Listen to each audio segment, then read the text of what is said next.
আল্লাহ গো, মানুষটার দুটি পা নেই, তারপরও মানুষের কাছে সহযোগিতা চাচ্ছে। অনেকে দিচ্ছে, অনেকে দিচ্ছে না। আল্লাহ তাআলা আমাদেরকে কত ভালো রেখেছে, কত সুস্থ রেখেছে, তারপরও আমরা আল্লাহর কাছে শুকরিয়া আদায় করি না। আপনার কাছে অনেক সম্পদ আছে, টাকা আছে, বাড়ি আছে, গাড়ি আছে, আপনি ধরেন দুইটি পা নেই, তখন বুঝবেন যে আপনার কাছে সম্পত্তি থাকলেও আপনার কাছে মনে হবে দুটি পা থাকলে হয়তোবা আপনার সম্পত্তির প্রয়োজন নেই। আর এই ভাইটাকে দেখতে পাচ্ছেন, ভাইটার কিচ্ছু নেই, টাকা নেই, পয়সা নেই, বাড়ি নেই, গাড়ি নেই, দুইটি পা নেই, তারপরও আল্লাহর কাছে সে শুকরিয়া আদায় করে। কিন্তু আমরা বড় লোকরা আল্লাহর কাছে শুকরিয়া আদায় করি না। অবশ্যই ভিডিওটি শেয়ার করে দিবেন।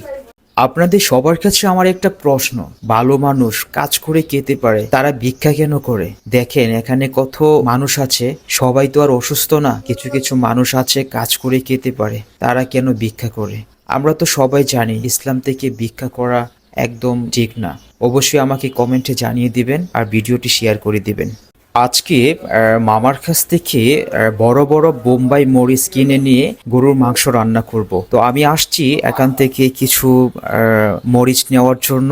এই বড়গুলা 20 টাকা পিস, আর ছোট হচ্ছে 3 পিস, 4 পিস 10 টাকা। অবশ্যই যারা বোম্বাই মরিচ খেতে পছন্দ করেন ভিডিওটি শেয়ার করে দিবেন।